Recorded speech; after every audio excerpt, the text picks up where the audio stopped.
Alors, pour beaucoup de personnes, la méditation, c'est être là en tailleur, penser à rien. En fait, c'est des exercices où, à travers tout ce qui se passe là dans notre vie, on peut apprendre à vivre nos perceptions, les pensées, les émotions différemment.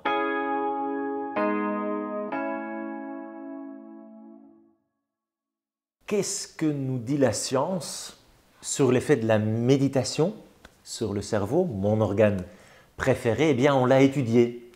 On a commencé avec des grands experts, Matthieu Ricard, des moines bouddhistes, qui ont été étudiés dans une machine, une IRM, qui fait des photos de la matière grise, les cellules, la matière blanche, les connexions, et on voit qu'il y a vraiment un impact sur la structure cérébrale, puis on a collé des électrodes, et on voit en fonction de l'exercice, parce que la méditation, c'est un peu comme le sport, il y a différentes pratiques, et en fonction de l'exercice, on va voir un effet sur ces différents réseaux neuronaux. Mais ce qui est clé quand même, c'est l'impact sur notre capacité à diriger notre attention. Donc oui, la méditation a un effet qu'on peut mesurer au niveau de notre matière grise, sa structure et son fonctionnement.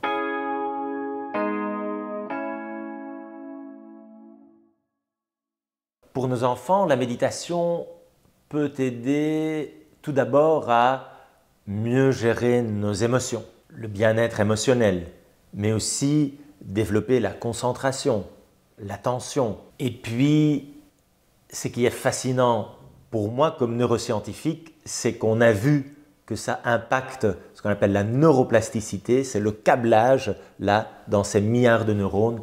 Et ça, c'est encore plus vrai pour les enfants qui ont cette capacité à vraiment apprendre et bénéficier de ces exercices de méditation. Je suis papa de 5 enfants, on fait ce qu'on peut. Là, chez nous, famille recomposée, parfois c'est le chaos. Ce n'est pas que la méditation fait qu'il y a des enfants parfaits, on ne devient pas robot, on a des émotions. On apprend à les reconnaître, partager ce ressenti. Et oui, je pense que chacun, à leur manière, ont intégré ça. Pas uniquement à travers des exercices formels, là, on ne va pas leur dire « et maintenant, voilà, on va faire de la méditation, on s'assied en tailleur », ce n'est pas du tout ça. On s'adapte et je constate, mais il faudrait demander à eux et les copains et la famille, je pense que ça a quand même eu un impact sur notre quotidien et c'est justement ça qu'on veut partager ici avec vous.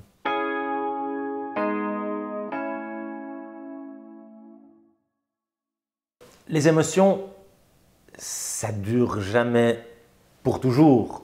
Ça arrive, à ce moment-là, ça prend énormément d'espace. Quand il y a une colère, par exemple, c'est parfois difficile pour l'enfant de l'exprimer. Certainement pas dire « maintenant tu te calmes », ça n'a jamais calmé un enfant, mais d'ensemble, essayer de découvrir qu'est-ce que je ressens. L'exemple de la boule de neige, c'est un objet qui permet de visualiser et de voir, ben oui, là je vois plus clair. Et puis, si j'arrive à me donner un moment, ça va se calmer, redescendre automatiquement. Parce qu'une émotion, ça passe. L'invitation, c'est d'accepter qu'on a des émotions, fort heureusement, et de quelque part les apprivoiser. Donc là, il y a différentes manières de, reconnaître, là, je ressens telle ou telle émotion, et savoir aussi que ça passe et qu'il y a des petits outils pour mieux gérer, mieux exprimer ces moments, parfois, qui sont un peu un défi pour tout le monde.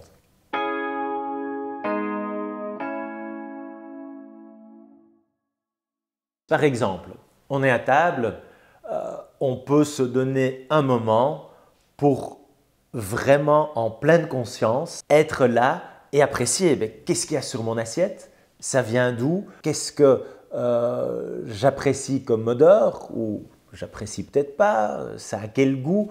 Donc ça aussi, c'est de la méditation, ce n'est pas nécessairement des exercices formels où on est assis, on ne bouge pas. Le cerveau, il nous permet de être conscient de ce qui est autour de moi, mais aussi d'apprendre de ce qui est passé dans le passé et d'anticiper ce qui va arriver. Et donc, cette capacité à visualiser, même quand je ferme mes yeux, à voir des images, c'est très puissant.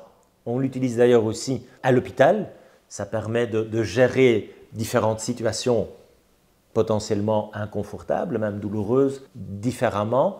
Et donc, pour les enfants, ça permet de s'évader, d'aller dans sa bulle et puis à lui de vivre sa réalité imaginaire, de créer son petit endroit préféré. Donc là, il n'y a pas de limite. Il y a des histoires que chaque parent peut adapter à sa sauce, à l'histoire de son enfant. Si vous voulez en savoir plus, eh bien, je vous invite à découvrir La méditation, c'est bon pour les enfants. C'est notre dernier livre apparu chez Odile Jacob avec des histoires de mon épouse Vanessa et illustré par mon frère Cliff. Les 4 héros, c'est nos 2 petits, Margot et Louis, qui, à travers toute une série d'histoires ludiques, vont proposer des exercices de méditation guidés par notre petit chat. Et puis, il y a le petit chien, Charlie, qui, comme nous tous, fait vraiment ce qu'il peut.